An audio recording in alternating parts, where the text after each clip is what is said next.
بسم الله الرحمن الرحيم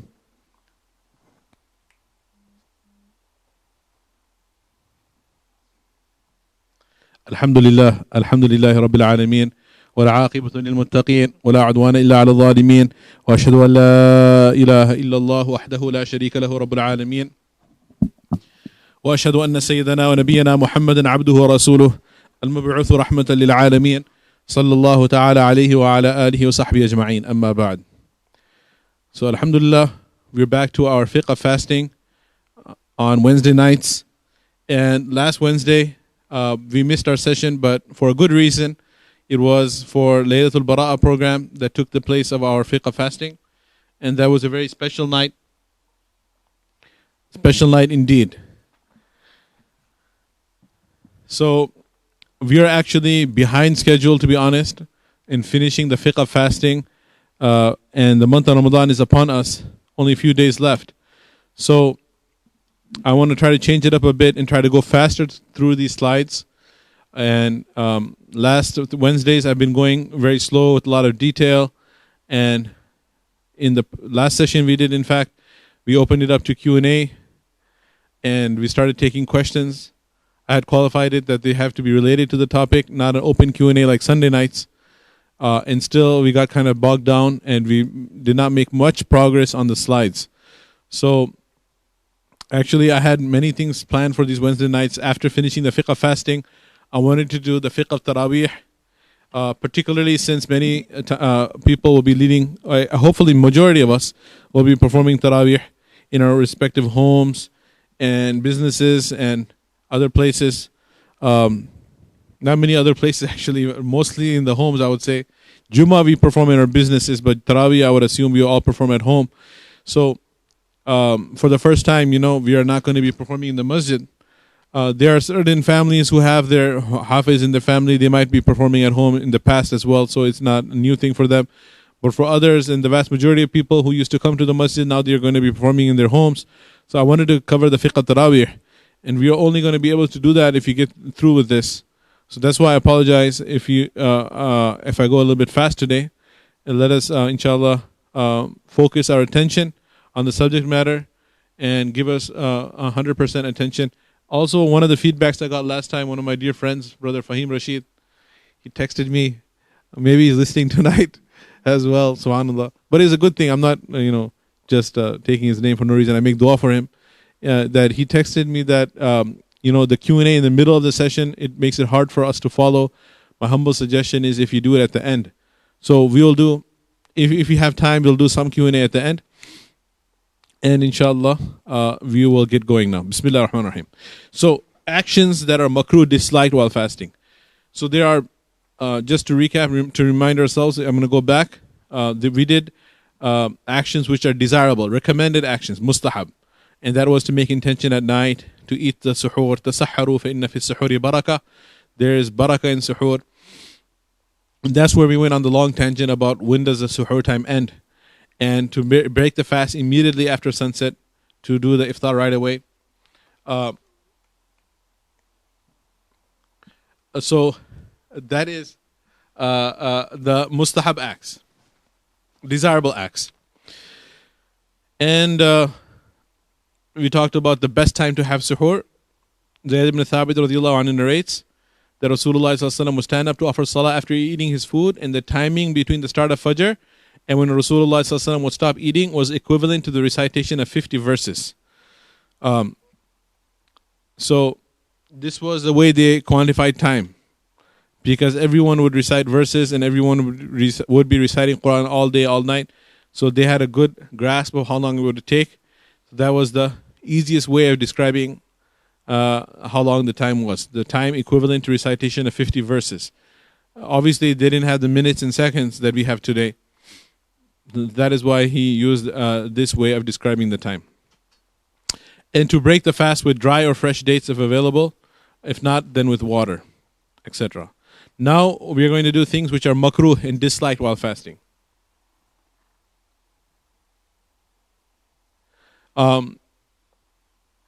To chew gum, rubber, plastic items, or other such things, right? Chewing items while fasting is makrooh. somebody might think that, hey, isn't chewing gum going to break the fast? Of course, if it's flavored gum with sugar or sugar-free even, sugar-free gum would also break the fast because it has flavoring. So whether it's full of sugar or sugar-free, either way, it's going to break the fast. This gum that's mentioned in the slide is that gum which is tasteless, which is without any additive, no flavoring, just plain gum, plain rubber, plastic items. This is such a bad thing to do anyway, to chew these items. People have these bad habits. They, sometimes they chew the back of their pens, or na'udhu billah, chew their nails, which is really disgusting. Things like that. Some bad habits. So these things are makrooh. Chewing any item which has no nutritional value as well is makrooh. If it has nutritional value and you're going to end up swallowing something, then that would not be makrooh. That would actually break the fast. And the next one, to collect one's saliva in the mouth and then to swallow it, trying to quench thirst, which is, it sounds really disgusting as well. The natural saliva as it's secreted, when you continue swallowing it, that will not break the fast. But if somebody purposefully collects it and then tries to swallow it in one bigger gulp, na'udhu billah, this is so sick, that would be makruh. The reason it's still makruh, even if it's like a mouthful of saliva, is because it is actually originating from the mouth. It's not coming in from outside. That's why it won't break the fast. One time in itikaf, I remember one brother, a very good brother, he came up to me and he said that, what should I do? My mouth continues to secrete saliva, and I'm like non-stop throughout the day, I'm spitting it out, and I keep a cup with me, and I'm keep on spitting out the saliva, but it doesn't stop secreting. And mashallah, this was a grown man. He was not a kid. He was doing itikaf. And unfortunately, I'm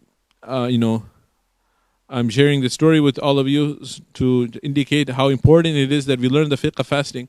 I felt so sorry for the brother. Of course, with full respect, I explained to him that you absolutely do not need to worry. If you swallow your saliva, it will not break your fast. You do not have to worry about spitting it out. Imagine how much pain the brother was going through, spitting out his saliva, and he thought it would break his fast. So that is why we need to study the fiqh of Ramadan. It just reminds me another incident. This is not a convert sister. This was a sister from a Muslim country who grew up in America, somewhere in the East. She, one of the Middle Eastern or Indian, Pakistan subcontinent, one of those Muslim countries, Muslim majority countries. She came from that background. We can't even say, oh, she's a revert sister, a convert, does not have the opportunity to learn. But and she was a grown woman. She had like three or four children. And in one Ramadan, she contacted the office and said that it just came to my attention that a woman who are in the state of the period will not be fasting, are not supposed to fast. Is that true? I never knew that. So it was so mind-blowing, it was so shocking that this such a basic fact was not taught to the girl when she was growing up. Neither her mother taught her, nor any teacher taught her.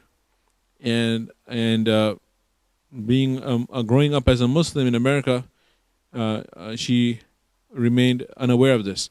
So this is another example of what happens when we have lack of Islamic education, how grave errors we can be making, that her entire life, in every Ramadan, she was fasting through her period and did not know that there is no fast for a woman who is in her period. In fact, she has to make it up later. So all those fasts that she was making, that she was fasting while she was on her period, would have to be made qada again for the past number of years. Over, I would say in her case, easily over like 20 years, have to be made qada, unfortunately. It would have been much more easier if you make the qada every year for the days that you miss. But when you add them up for all these years, it becomes much more difficult. But this happened due to lack of knowledge. So that's why it's important that we are learning tonight. Next one is to delay a bath that has become obligatory. So it means it will not break the fast, okay? That means that if if the bath has become obligatory, now how does the bath become before time ends, before dawn?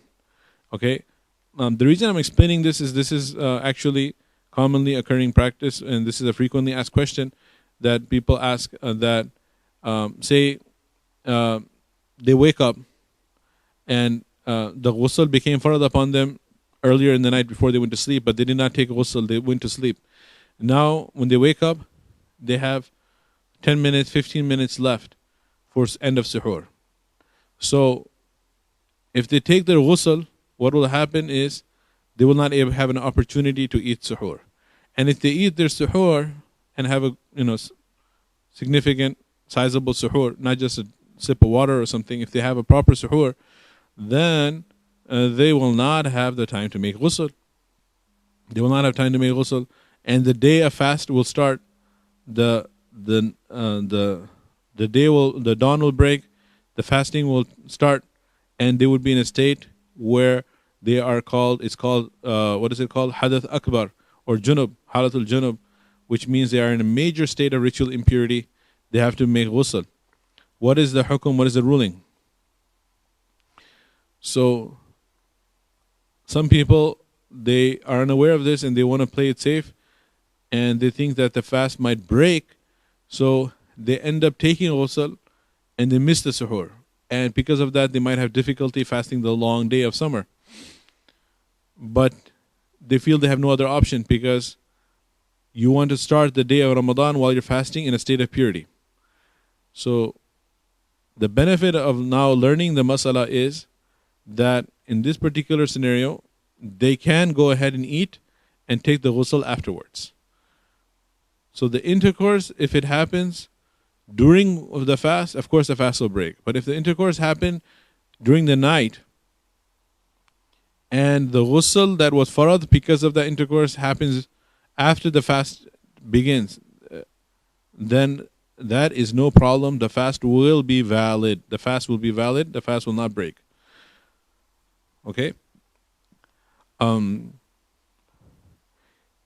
fact, during the day, if something else happens which is not an intercourse but necessitates a ghusl, for example, the man takes a nap during the day and he ends up having a nocturnal emission or a wet dream, in Arabic known as ihtilam.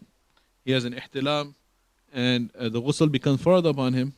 Would his fast break? It would not break. So,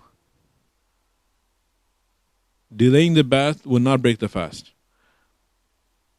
What is mentioned here is delaying the bath that has become obligatory intentionally, like delaying it until after Fajr time without any valid excuse. This is makrooh. When we say it's makrooh, it tells us two things. It tells us that it's disliked, which is not a good thing to do. But also when we say it's makrooh, it also signifies that it will not break the fast. Because if it breaks the fast, it wouldn't be under the makrooh list, it would have been under the nawaqid list, the list of things that break the fast. So we learn both things at the same time. So intentionally, without any valid excuse, without any reason, delaying the obligatory farad ghusl, farad ritual bath, is undesirable, not liked, disliked, but will not break the fast. Next one is to use toothpaste or tooth powder to clean one's teeth. Right, because of the fresh taste and the mint taste or the other different tastes that the flavorings that they put in the toothpaste that you are tasting it is undesirable. It will not break the fast because you're not swallowing it. If you swallow it, na'udhu billah, why would you swallow toothpaste? But swallowing anything would break the fast. Any of these items that you swallow any flavoring, any food item, it will break the fast. So if you don't swallow it, you gargle your mouth and spit it out, or it will not break the fast, but it is makrooh because of the flavoring. So if you use a flavorless toothpaste that doesn't have any strong flavor, like baking, or it doesn't have a flavor of a food item, but rather like baking soda type toothpaste, or any of those other brands that are out there, I'm not going to recommend any particular brand right now. You can look it up. Then it would not be even makrooh. So tasting the food will not break the fast, but it is makrooh. Some scholars have given exception to, for example, someone whose entire livelihood is based on cooking food, and if it doesn't taste well, then he would lose his job, and his family will be on the street, and he'll be laid off, or he will get in big trouble. So if while he's cooking, he tastes it, puts it in his mouth. Of course, it goes without saying, he cannot swallow it, taste it, and then spits it out. So he can adjust the seasonings in his dish that he's cooking, and then it would be permissible. But generally, tasting any food is disliked. Tasting toothpaste is disliked. It's makrooh. Next slide is complaining of hunger and thirst. If you complain about it, how thirsty I am, how hot the day is, oh my God, this is going on forever, another 4 hours, I can't stand it. Na'udhu billah, this is not appropriate as a believer, as a slave of Allah subhanahu wa ta'ala. Allah is our master, we are his slave, we accept his command. That is the whole meaning of Islam, to submit to the will of Allah subhanahu wa ta'ala. Whatever Allah orders us, we submit to his will, to his command. So complaining will take away the thawab, will take away the reward of the fast. Next one is taking the water too much up into the nostrils when cleaning the nose. Yeah, if it goes so much up into the nostrils, as we will see in the next slide, in a few slides down, and those who are have a medical background, there's so many, mashallah, in our community, doctors, physicians, and others who study the human anatomy, medical technicians, nurses, pharmacists, anyone in the medical industry, they know, or whoever studied biology knows that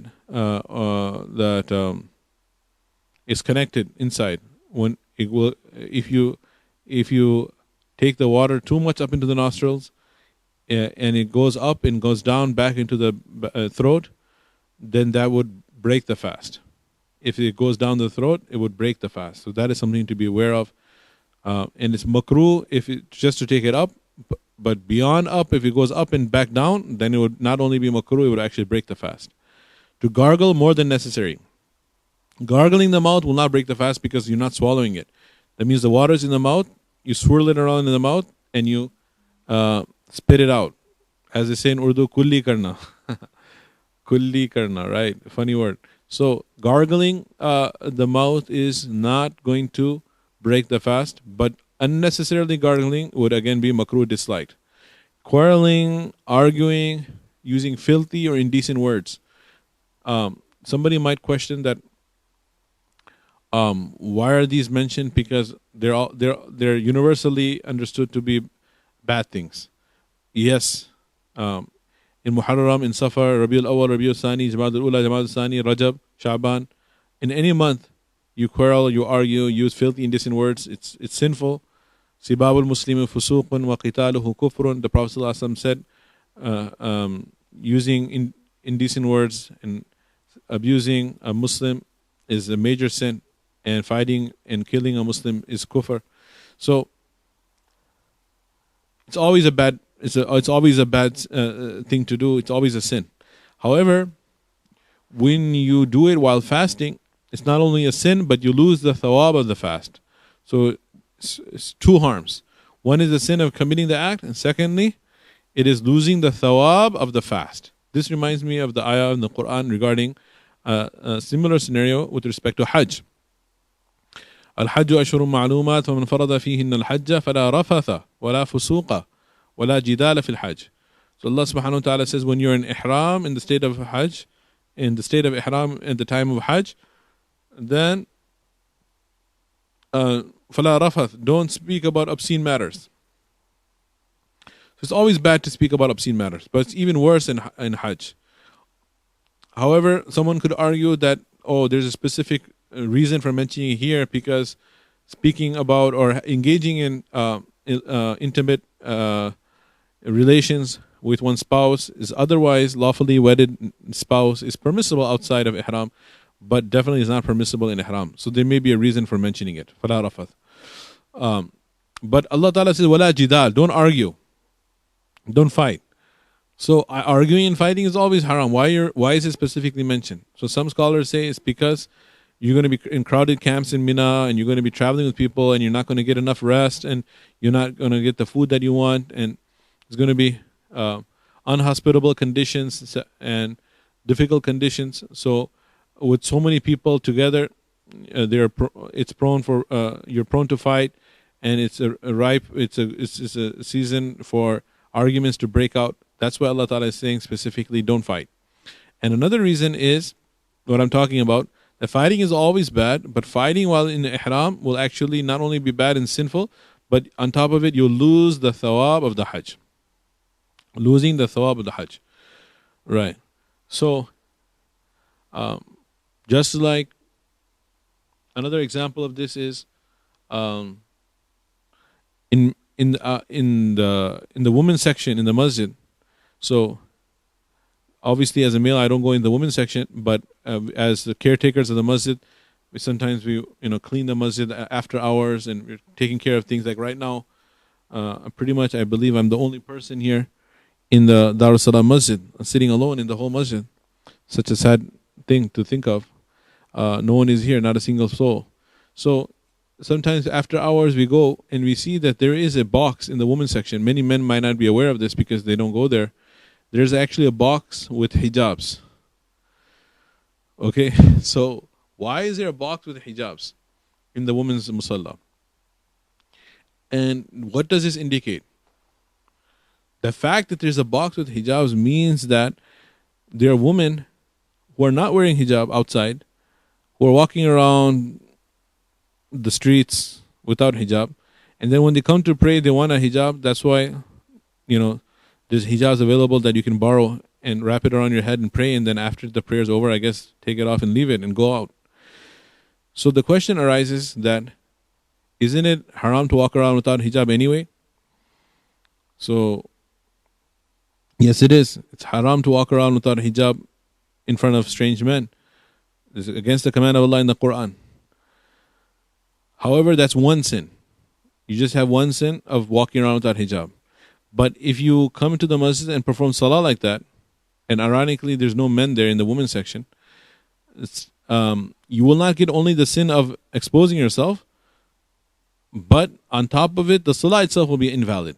Because one of the conditions for the validity of salah is that a woman has to cover her awrah.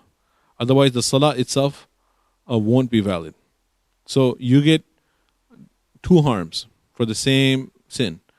The sin of uncovering plus the invalidity of the salah. Right? So that's another example. So alhamdulillah, people have at least that level of understanding of the deen that, okay, now that I'm praying, I should cover up. And we applaud that and thank Allah for that. And we make dua that that same tawfiq extends to outside the masjid as well. Right, that's the attitude we should have. Alhamdulillah, you're wearing the hijab when you perform salah. Why? To please Allah, so your salah is valid. That same Allah asks you to wear the hijab outside, sister. So that's the attitude we should have. We should not have the attitude that you're not wearing the hijab outside, so why are you wearing it here? Take it off as well, or don't pray even. Right? Since we're talking about fasting, there's another thing. That salah is followed 5 times a day. Many people, they miss a salat, few salat here and there. Some people don't even pray at all. But then when it comes to fasting, they fast. With great enthusiasm, and they wake up for suhoor and iftar, and Allah knows how this Ramadan will be, but obviously in the past it's a very big cultural phenomena, right? And it's a big cultural thing, social thing where people fast together, break their fast together. If you look up like on Google Images Ramadan or fasting, what will you see? Like pictures of all the delicacies and beautiful iftar spreads, different types of foods. That's the image people have of fasting. More variety of foods than outside of Ramadan. So if somebody is fasting in the month of Ramadan and is not praying, so the wrong attitude is to say, look, brother, you never pray even, so why are you fasting? Astaghfirullah, we wouldn't say that. Rather, we would say, MashaAllah, just like you're fasting, which is a pillar of Islam, prayer is also a pillar of Islam. So you should, just like you're fasting, keep it up. Great, MashaAllah, start praying as well. Anyway, so I said I'm not going to go on tangents. Unfortunately, I went on a tangent here. What I'm trying to say is that there are many such examples where one particular sin is a sin, and then if it's done in a specific circumstance, it magnifies the sin, it doubles it. You have other effects, other side effects. So quarreling, arguing, filthy words, indecent words are always bad. But if you do it while fasting, then you will lose the thawab of the fast on top of the sin. فإن سابه أحد أو قاتله فليقل إني صائم. Prophet ﷺ said, if somebody tries to argue with you, starts fighting with you, don't get involved, don't answer back. Rather, just say, brother or sister, إني صائم, I'm fasting. Please let me go. Don't quarrel with me. And the next one, to backbite. And to tell a lie and swear. Sinful acts even when one is not fasting, therefore they become even worse when fasting. Backbiting in particular, Allahu Akbar, because of the hadith of Rasulullah ﷺ and the Quranic ayah, in fact. أَيُحِبُّ أَحَدُكُمْ أَن يَأْكُلَ لَحْمَ أَخِيهِ مَيْتًا فَكَرِهْتُمُوهُ. Would you like to eat the flesh of your dead brother? Eat the flesh of your dead brother. That is the example Allah Ta'ala mentions in Surah Al-Hujurat, well-known ayah of Surah Al-Hujurat. And in the time of Rasulullah ﷺ, there were two women. They sent a messenger to Rasulullah ﷺ, Ya Rasulullah, can we break our fast because we have excessive abdominal pain and we are in excessive pain of hunger, pangs of hunger. We have not eaten anything and we cannot last. So please grant us permission to break our fast. So Rasulullah ﷺ sent a message back that asked them to induce vomiting. So they thought this completely does not make sense whatsoever, because we are so hungry and we are so starving, and because of that our stomach is in so much pain, and now we got the command to induce vomiting. What do you mean? But it was the command of Rasulullah ﷺ, so they were asked to do it. So they brought two big bowls and asked them to induce vomiting, and then they started vomiting. Na'udhu billah. Blood and big chunks of meat. Big chunks of meat kept on coming out. I'm sorry if it's gross, but it's supposed to be gross actually. That's the whole point of this particular story, so we get sickened by it and then stay away from what happens. So when it kept on coming, big chunks of meat and blood, until it filled up the whole bowl. It filled up the whole bowl, and then the painful thing came out, so they felt better. And then when this news was brought to Rasulullah ﷺ, and he said that this is the effect of backbiting. They backbited while fasting. So if you backbite while you fast, you're not going to necessarily have the same experience. It could happen, but most likely it will not happen. This was a particular miracle of Rasulullah ﷺ that he made it apparent. Allah Ta'ala made it apparent, and it becomes a lesson for us that we should not backbite while fasting. According to some Imams, this is not the major view of the four Imams. All the four Imams agree that backbiting while fasting is undesirable but will not break the fast. But just for us to be very vigilant regarding this matter, there is some of the fuqaha, because besides the four Imams, Imam Abu Hanifa, Imam Malik, Imam Shafi'i, and Imam Ahmad bin Hanbal, the four madhahib, there were other fuqaha as well who had madhahib, but they died down over the time and they did not continue to exist. So we have Sufyan Thawri, rahmatullah alayhi, Imam Sufyan Thawri, Imam Abdullah ibn Mubarak, Imam Awza'i, Imam Layth ibn Sa'ad, Dawud Zahiri, right? There were different Imams of fiqh who had their madhahib. So according to some of the Imams in fiqh, actually backbiting will break the fast. Imagine. It will break the fast itself. Like the fast is broken, it's invalid. So that's how careful we should be about not backbiting while fasting. May Allah make it easy for us. So we covered definition of fasting, number 1. We covered number 2, the intention, importance of intention. Number 3, we covered recommended actions, mustahab. And number 4, we just covered actions which are disliked, makrooh of fasting. Now the next important thing is number 5, things that do invalidate one's fast, will break the fast. And number 6, things that do not break the fast. Okay? Things that break the fast and things that do not break the fast. So we're going to do number 5 and 6, inshallah. Then we will do some frequently asked questions.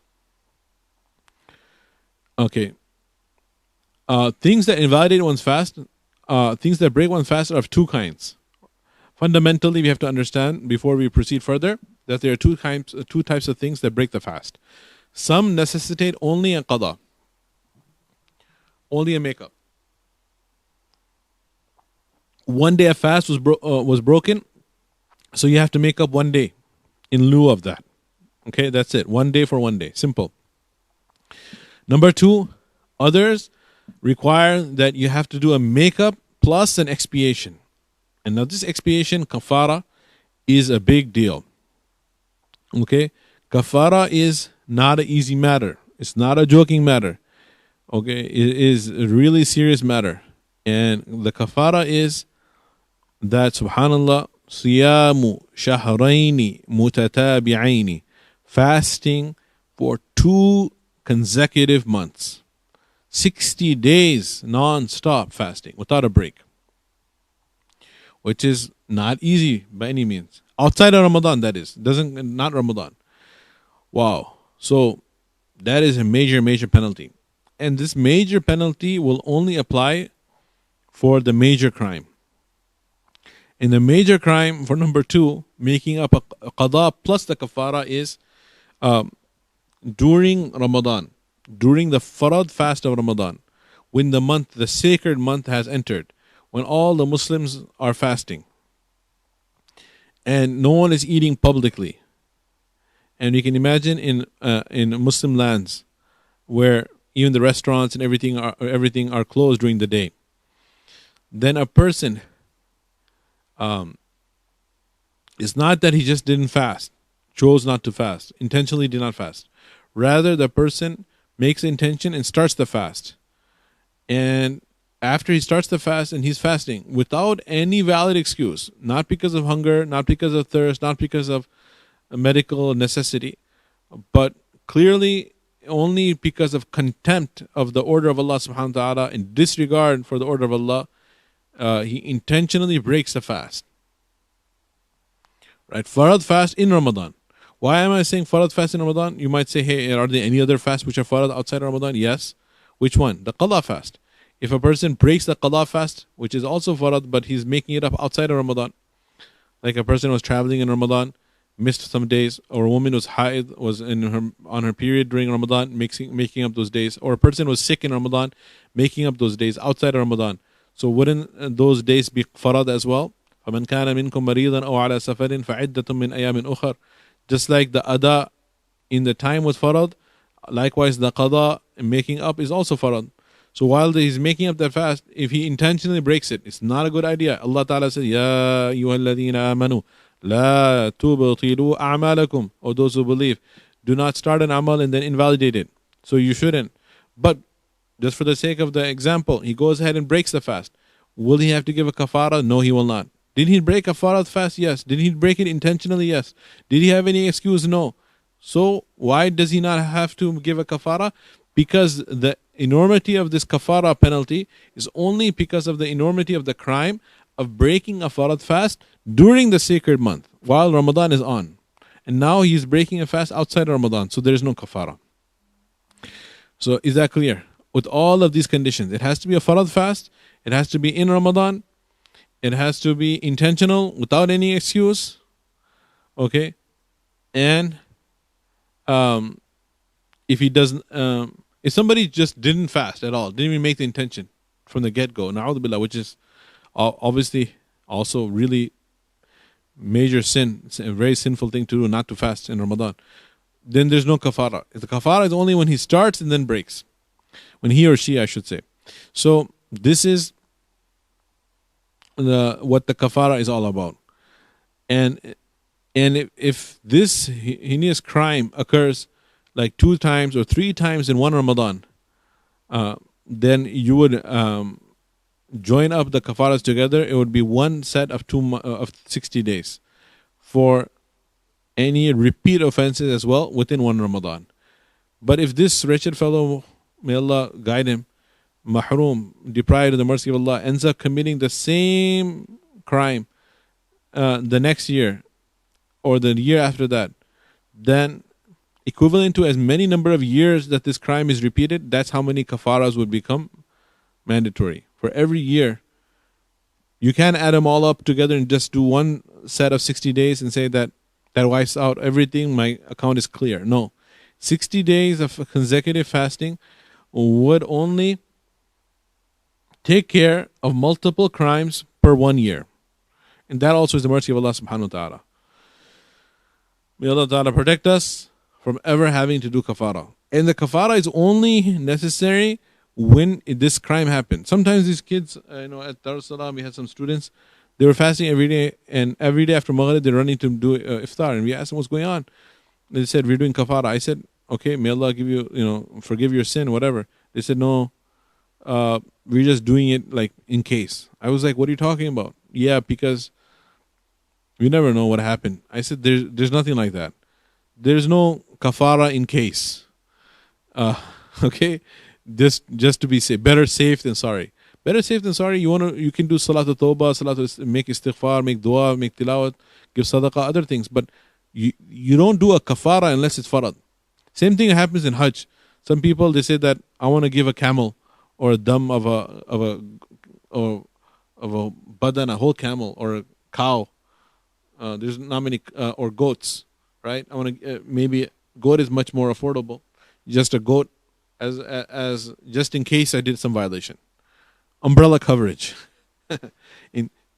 There is no umbrella coverage. If you have committed a particular violation of ihram that necessitates a dam, then go ahead and give a dam. But just in case, there's no just in case, right? Just like when you're praying salah,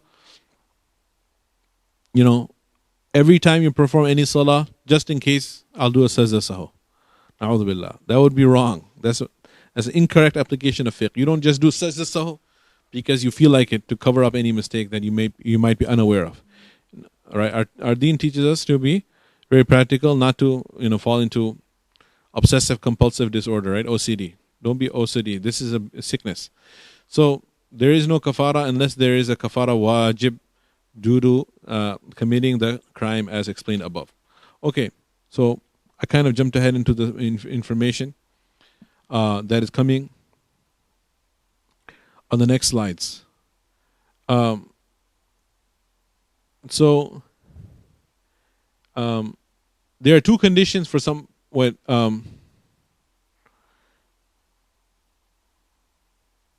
okay, the criterion for things to break one's fast is that some of these things are translated. They could improve on the translation. What does he say here? In the Hanafi school, the basic criterion for things invalidating one's fast is that anything that has a perceptible body and reaches, okay, not the brain. Some doctors or anyone who has any medical knowledge, again, will say nothing reaches the brain. This actually is the head region, right? From the nasal passages within the head. It's not going to go into the brain. Or anything goes into the stomach will invalidate the fast. Anything reaches inside the head or it goes down into the stomach through the esophagus, it will invalidate the fast. If it reaches the body cavity through a normal channel opening, this is called in Arabic books, in our fiqh books, it's called bitariq al-mu'tad, normal channel, through the mouth, such as the mouth, the nose, or the front and back private part. The front private part, okay, and the back private part. Through these openings. Why are they identifying the openings? Because if something enters your bloodstream through an injection, IV injection, intravenous injection, all right? So for that matter, you take a glucose IV. Okay, that is not going through a normal channel opening. So will that break your fast? It will not. Even though you're actually hooked up to an IV and getting glucose, it still will not break your fast because it's not going through the normal channel and opening. If you swallow something, you take a glucose tablet, right? That will break the fast, of course. But if you take it through intravenous, it will not. This is one of the FAQs.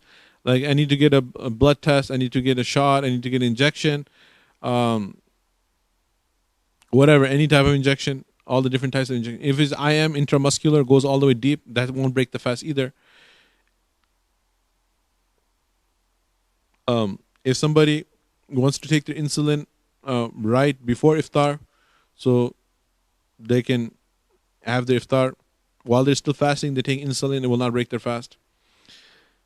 Somebody needs any vaccination or any other injection during the day, or drawing blood because they're getting blood tests, that will not break the fast. Okay, because injections in on the arm or in the stomach or anywhere in the body is not min bitariq al-mu'tad.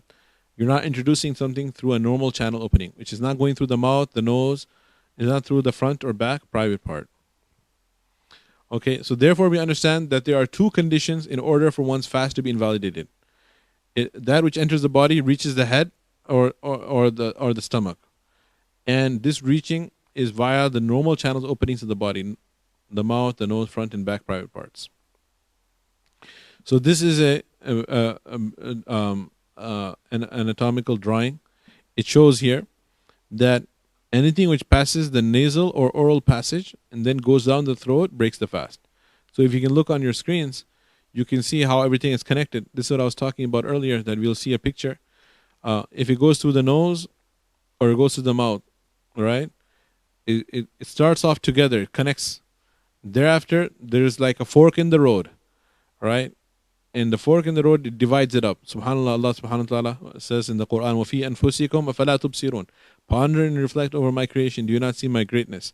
So the greatness of Allah subhanahu wa ta'ala, أحسن الخالقين, the best creator. The epiglottis is there. It's a flap. It's like the valve blocking it. Now you have certain things are supposed to go down the esophagus, and that is our food pipe. In Arabic is known as majrat ta'am, and then you have the majra nafas, the trachea, right? And that is when sometimes when you're drinking something, and if you're not careful, you're speaking at the same time or laughing, it can go down into our throat and we get the pain. Anyway, we're not going to talk about all of that. What we're saying is, if it goes down this beyond this red line, then it will break the fast. Okay. Now, the following scenarios, it will necessitate only a qada. Only a qada. Okay, let me jump ahead. Talk about the kafara. Because I just spoke about it, and I want to go over the slides of it, so we'll get them out of the way. The following will make both qada and kafara compulsory. In principle, if a person breaks his fast in Ramadan, without a valid Shari'i reason, okay, no Shari'i reason, no excuse, through eating, drinking, or engaging in intercourse, did he forget? No. Did he make a mistake? No. He intentionally does it. Then he will have to make up the broken fast after the month of Ramadan and also observe kafara. Okay? One thing that may not be so clear from this text, but I clarified, is that this does not mean a person just did not fast. Because it says here, if a person breaks his fast. When do you break a fast? That's after you started. If you didn't even fast at all, then you wouldn't call it breaking a fast. You would just call it not fasting. So not fasting does not necessitate kafara. Only breaking a fast does. Okay, this clarification is important. May Allah give us tawfiq, may Allah guide us, and may Allah forgive us. They may be good people who are listening to this program, but in the past when they were not so righteous and did not have the opportunity to be close to the house of Allah, to the Masjid, or close to ulama, or close to the deen in general, then or they had excuses. They thought it was excuses. That they had exams or they had work, so they did not fast. Now they may be thinking, "Oh my God, I have to do kafara." No, you don't. If you did not fast, you still have to only qada. It's only if you actually started the fast and broke it, right?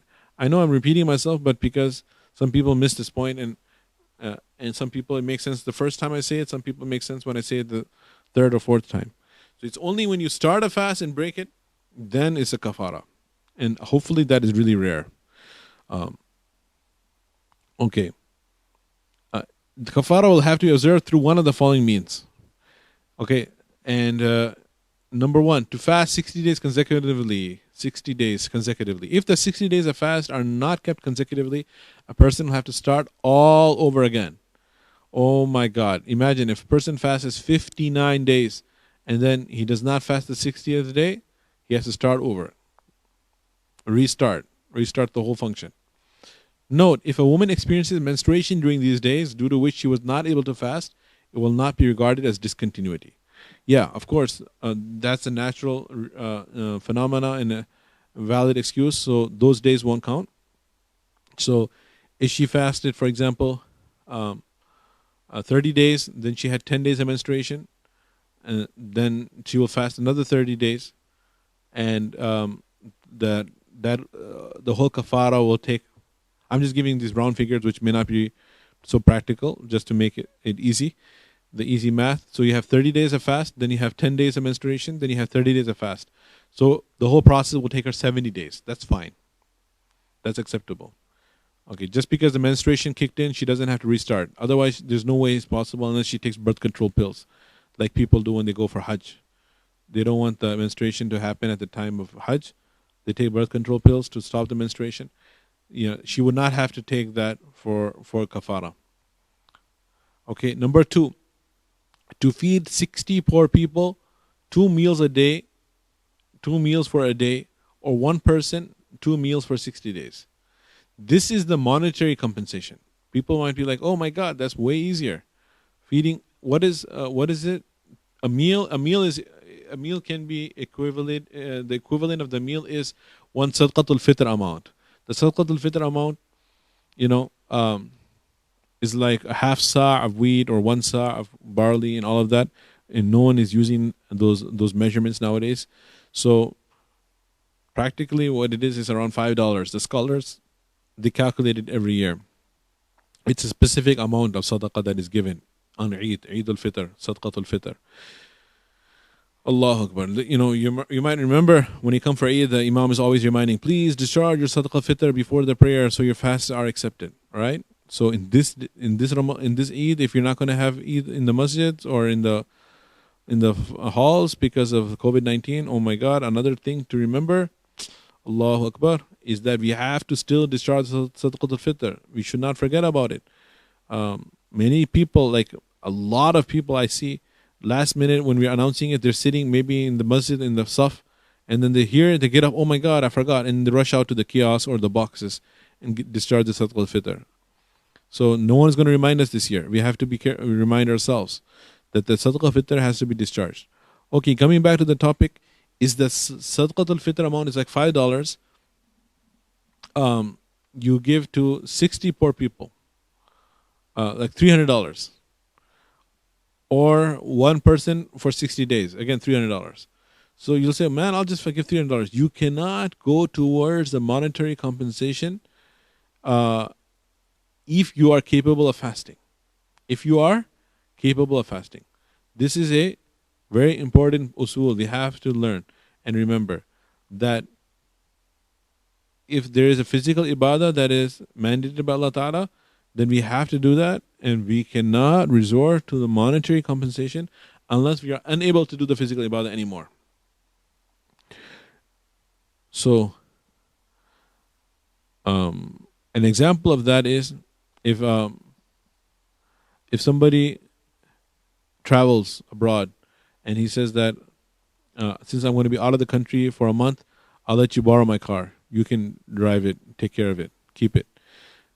So when he comes back from his travel, we are supposed to return the car. We cannot say that I like the car so much, I want to just keep the car and I'll give you the value, the blue book value.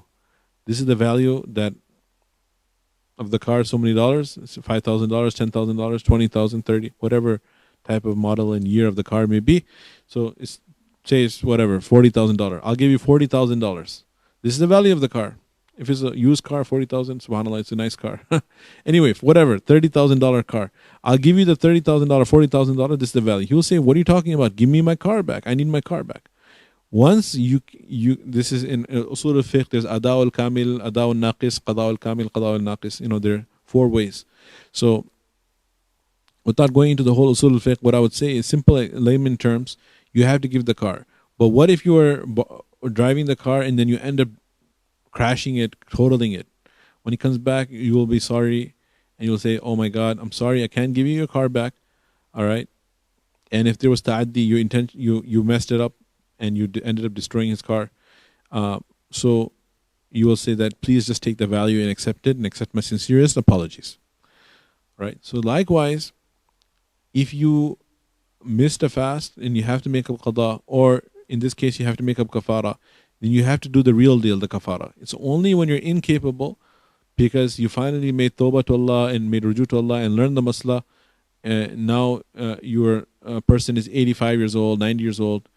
In Arabic is known as a Shaykh al-Fani. Right? Shaykh al-Fani is the Shaykh who is so old, he's fani, he's going to have fana soon, he's going to be dying soon. And he cannot fast for sure. Reliable Muslim physician certifies that this person is incapable of fasting. Salih Muslim physician, not a fasiq. And I'm not adding those conditions. The fuqaha mentioned it has to be a salih Muslim physician who understands the importance of fasting. Because you might have other Muslim physicians who just certify, oh, you don't have to fast, relatively healthy people as well. This is another problem.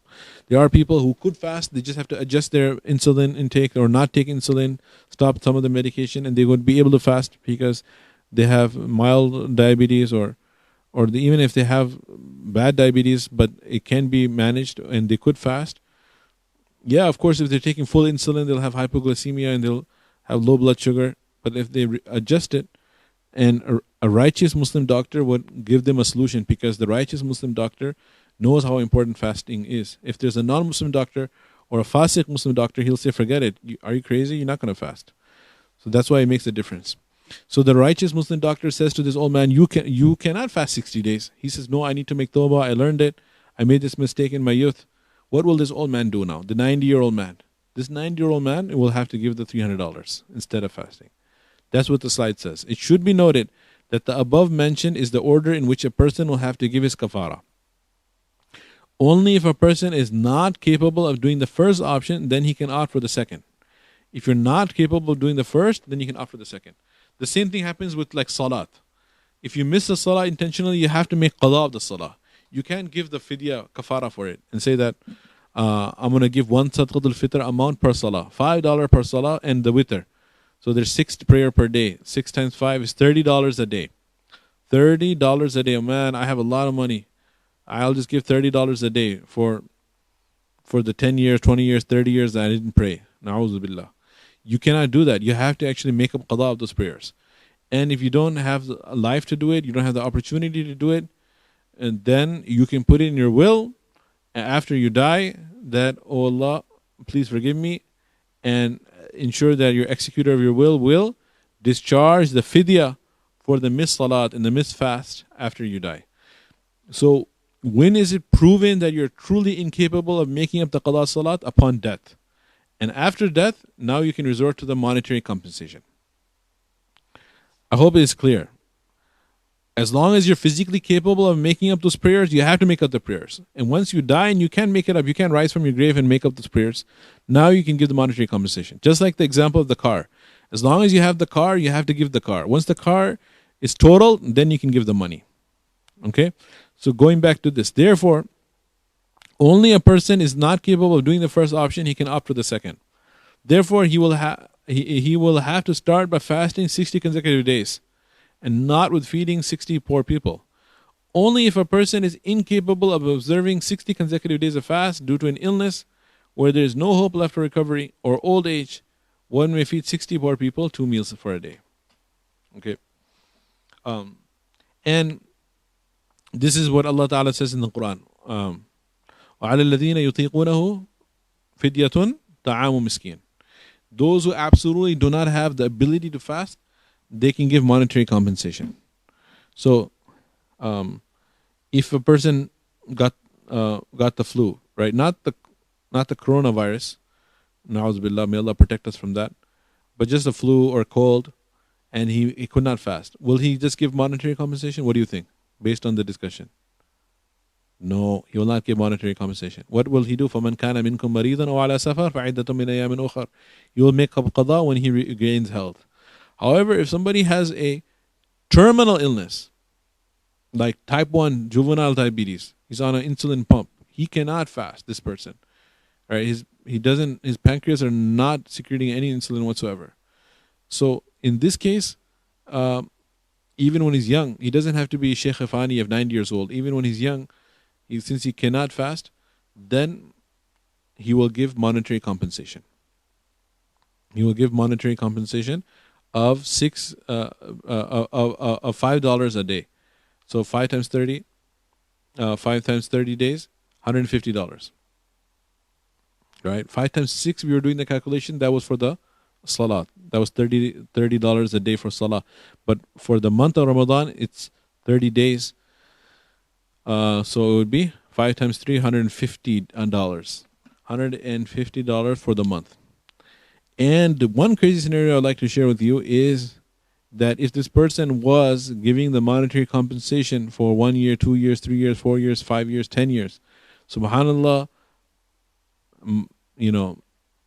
somebody receives a Nobel Prize for curing juvenile type 1 diabetes. Now, this person's pancreas can be reactivated, and he can now eat and drink, and he's off his insulin pump and everything. What will happen? All the money he gave would become sadaqah, and now that he's capable, he has to end up making qada of those past days. All right? Subhanallah. And if this sounds something that's really crazy, it's not going to happen. It happened. One brother, obviously I'll not take his name, I'll not call him out. This is not something to take his name publicly. He had this issue. He had a particular sickness.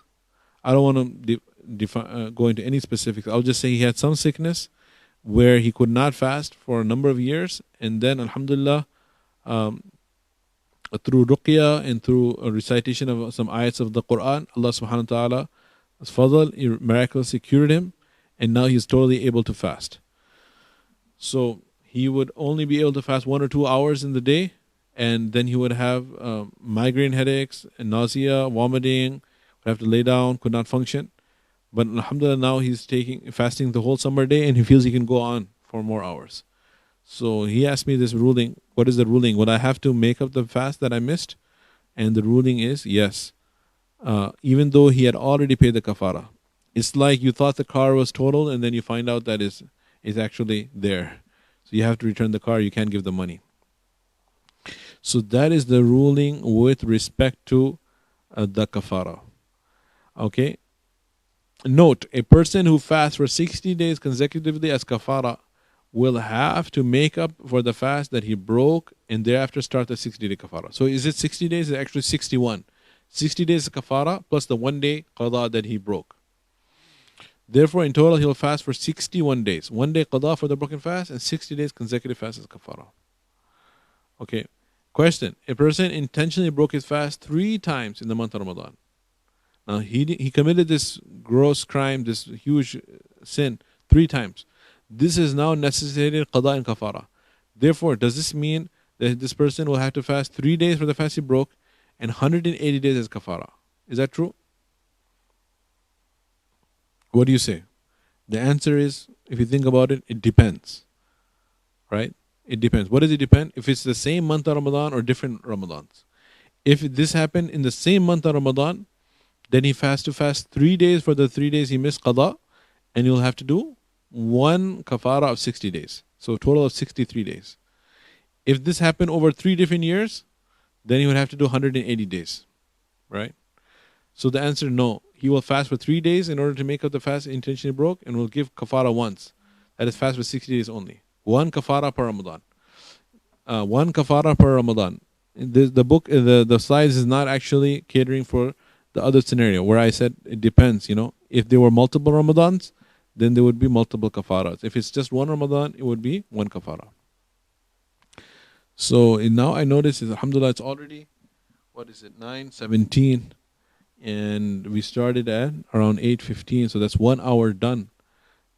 We covered quite a bit, alhamdulillah, but we are not anywhere near done.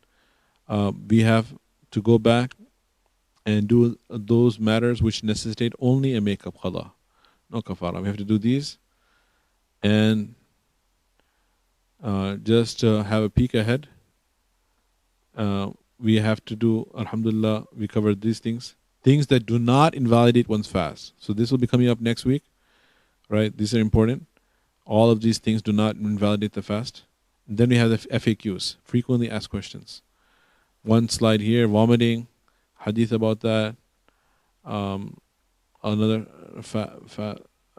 about swallowing bits of food left between the teeth, ear drops, eye drops, nasal sprays, tooth extracts, dental treatments, deodorants, perfumes, smoking, asthma pumps, injections, menstruation during Ramadan.